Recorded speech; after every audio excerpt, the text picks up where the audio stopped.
Last night, Donald Trump made a total ass out of himself while giving a disastrous speech at the American Cornerstone Institute, ranting about President George Washington, celebrating the cancer diagnosis of President Joe Biden, and talking about lowering the price of prescription drugs to a mathematically impossible amount. But before we unpack all that, if you end up liking this video and you want to support the channel, please be sure to hit the like, subscribe, and alert bells before you go.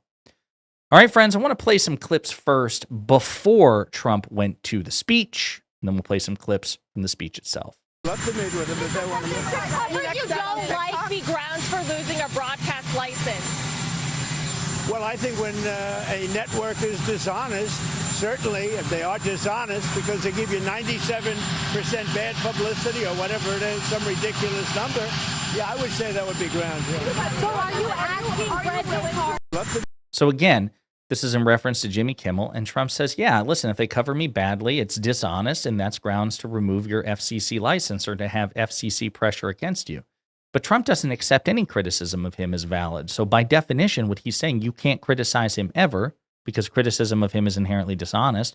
And if you engage in inherently dishonest criticism of him as a network, you're subject to government pressure. That's an insane, authoritarian, malignant, narcissist standard.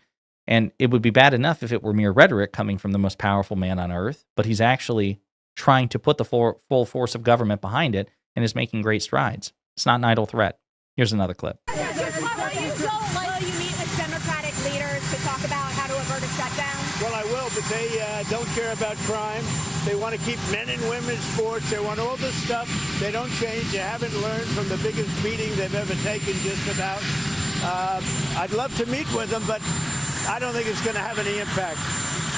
So this is in reference, of course, to the looming government shutdown, which I believe takes place effectively on September 30th. So it's right around the corner, and the Senate's in recess until the 29th. Donald Trump is in full control of the federal government. He has the White House, the House, the Senate, and the Supreme Court. But in order to pass a government budget, you need more than 51 votes in the United States Senate. You need a filibuster-proof majority. And so while, for example, Democratic Senator John Fetterman might be inclined to just support whatever Donald Trump wants because he thinks that a shutdown on principle is something that should be avoided, even if it means no concessions whatsoever, just do whatever Trump wants, you would still need like 6 Democratic senators to go along with it. So the question is, will Trump be willing to make at least some concessions to the Democratic Party in order to elicit their support to avoid a shutdown? These sorts of negotiations occur all the time, and so the Democrats have leverage. We'll see if they actually try to use it to their advantage. I will also say that when Trump says this is the biggest beating of the Democratic Party's life, that's just not true. Donald Trump won by a narrow popular vote majority, and you're talking about a blowout. That would be like Reagan or Obama in terms of the Electoral College and popular vote blowout. What Donald Trump did was squeak a victory. So, but again, his malignant narcissism can't fathom anything to the contrary. Facts be damned. He gives one last comment on Jimmy Kimmel, and then we'll play some comments from the speech itself. On his way to the American Cornerstone Institute Founders Dinner in Mount Vernon. Let's listen in. I think Jimmy Kimmel's terrible. You know what suspended him? His talent. You know what else is really what? Take a look at this guy, his ratings. That's what got Jimmy Kimmel out. He was terrible.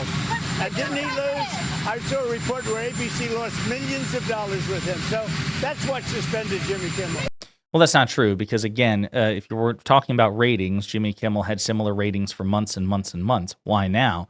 Well, the only thing that meaningfully changed, and again, we've been through this time and again, the reporting simply corroborates it, it was the threats, the public threats made against ABC and Disney by Trump's FCC chairman, Brendan Carr. That was the decisive factor that played the difference. So that is an example of just overt government censorship, and it should be condemned. So there's all of that. Now let's play some clips of Donald Trump giving the speech at Mount Vernon, which was President Washington's home. Because I announced the amount, it was 0.25%. I was so proud. But now I'm going to bring them down 1,300%. Think of this. 1,000%, 500%, 200%, whatever, different. And I'm really proud of that. So again, he's talking about drugs. He's talking about prescription drugs. I'm going to lower the price by 1,300%. It's just not possible. Again, to the extent that that were possible, that would mean that pharmaceutical companies or drug companies would be paying people to take their drugs.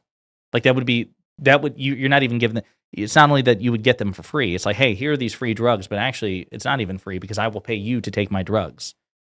That's not possible. The lowest you could bring a drug price down is to 100%, which would make it free. So he just keeps doing this, indicating that he has. And listen, I'm not a math guy by nature. Like when I took my ACTs, the scores were totally lopsided. Like the language arts, reading and reading comprehension, all those things were like disproportionately high. Math and science, I struggled with by comparison. So I say this as somebody who has sympathy for those who struggle in math and science, but even I know that you can't bring a drug price down by 1,300%. And it's just weird that every time he says this all the time, and he gets applause from sycophants like those at the Ben Carson founded American Cornerstone Institute. Here's another clip. The Americans are spending the least amount of their disposable income on gasoline since it's about 20 years. For 20 years, we're spending, and we have the number down. I think we're going to be breaking $2 a gallon for gasoline. He's been saying this for months. He said this for months, and not only will we bring gasoline down to $2, he said for months, we've covered it in speech after speech after speech, gas is down $2, under $2 in some places, and it's just not true. If you ever go to Gas Buddy or other things, it's just bullshit. It's categorically not true whatsoever. And so we have no reason to take him seriously here, but he keeps saying it. Here's another clip.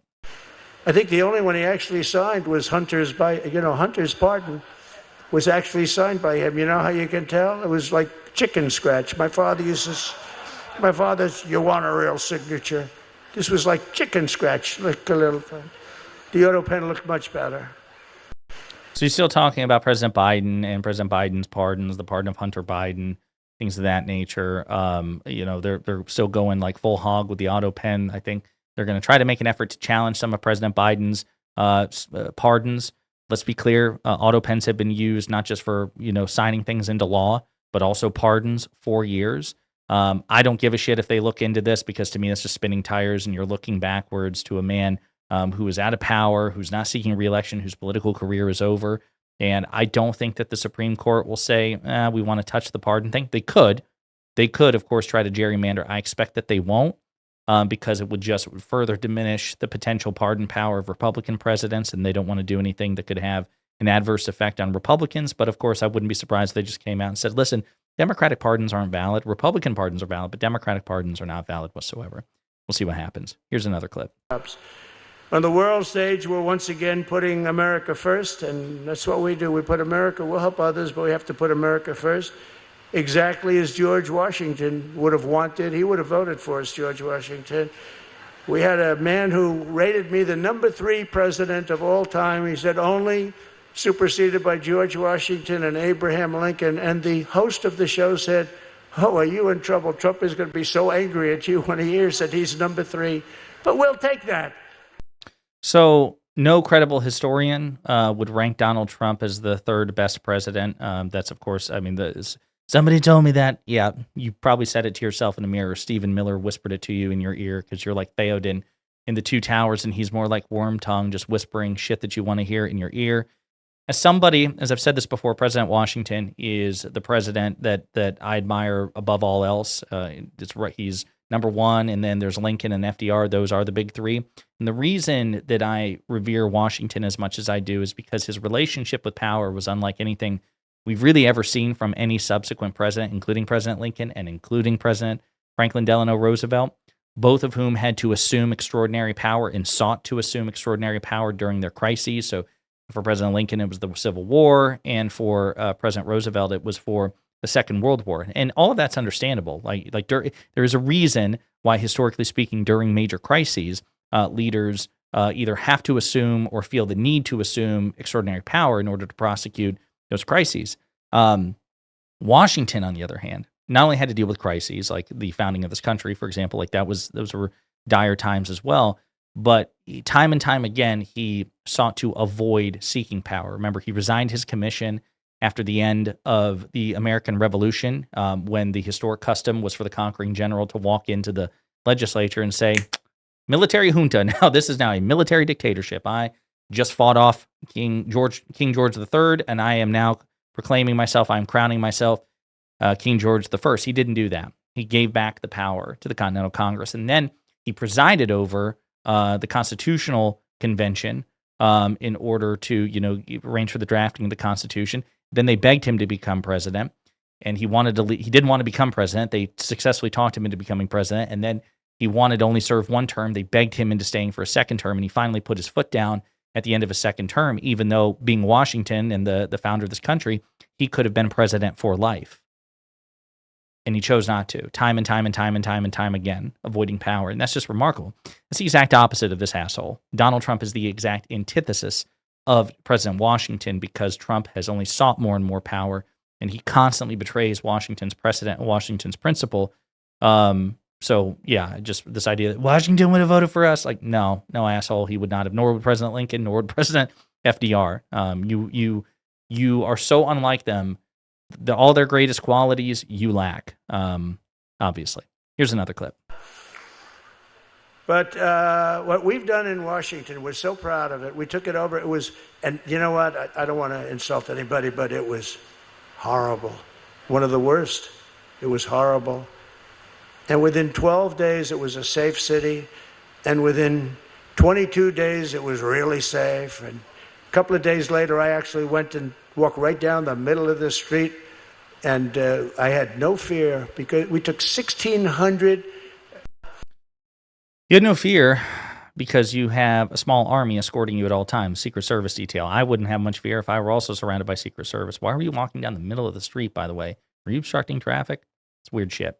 2 more clips I want to play. Because we took 1,600 criminals, hardened criminals, people, I think they were born to be criminals. These were seriously bad people. We got them out of here. We brought them back to different countries, got them the hell out. So here's the thing that's so interesting, and we talked about 1,600, because Trump pardoned between 1,500 and 1,600 violent insurrectionists on January 6th. That was one of the first things he did in office. So it's just kind of weird where he's fixated on that particular number, where it's like, you actually rewarded your politically violent cultists by pardoning them or commuting the sentences of those convicted of seditious conspiracy. So even if we took your words at face value, it seems almost like kind of like a wash, right? Is that to make up for that 1,500 violent insurrectionists you pardoned in the first place and released back into the streets? One last clip, which again just shows how much of an ass Donald Trump really is. The very angry, mean Biden. Biden was always a mean guy, but never a smart guy. Even you go back 30 years ago, 40 years ago, he was a stupid guy, but he was always a mean son of a bitch, How's it working? Not working too well for him right now, as it says. So when you start feeling sorry for him, remember, he was a bad guy. He has stage 4 cancer. Now again, listen, I don't mind dark humor. This is what's funny. Like, I'm not asking you to respect President Biden or to not make jokes about President Biden. I have a pretty dark sense of humor, and I'm fine with people doing that. The problem is, this is coming from the President of the United States. I want you to imagine the roles are reversed. Vice President Harris is now President of the United States. Let's say Donald Trump, who's also old and unhealthy, let's say he has stage 4 cancer. It's entirely possible that some sort of diagnosis for Trump comes down in the next couple of years. And I want you to imagine a Democratic president talks about how mean and awful Donald Trump is and says, if you try to feel bad for him, just remember he's a bad guy. How would the right and MAGA respond, especially in this climate of heightened political violence, right, where you're using this dehumanizing rhetoric? How would the right and MAGA and Republicans respond? They'd be furious. So to me, it's just, again, more the hypocrisy. Pick a standard. Either we're going to engage in civility, in which case you're obligated to reciprocate it, or we're not going to engage in civility, in which case Democrats can say whatever the hell they want about Donald Trump and MAGA, and if you don't like it, you just shut the hell up, because again, one standard for both sides. But predictably, Donald Trump does not engage in that. He wants to be able to dish it out, but not have to take it. So pretty pathetic snowflake shit. Made an ass out of himself in that speech, and I think at the time of recording, I think he's going to give another speech for Charlie Kirk's eulogy, which I imagine, knowing his habits, Trump is going to potentially make even worse than the one you just saw. In the meantime, let me know what you think in the comments.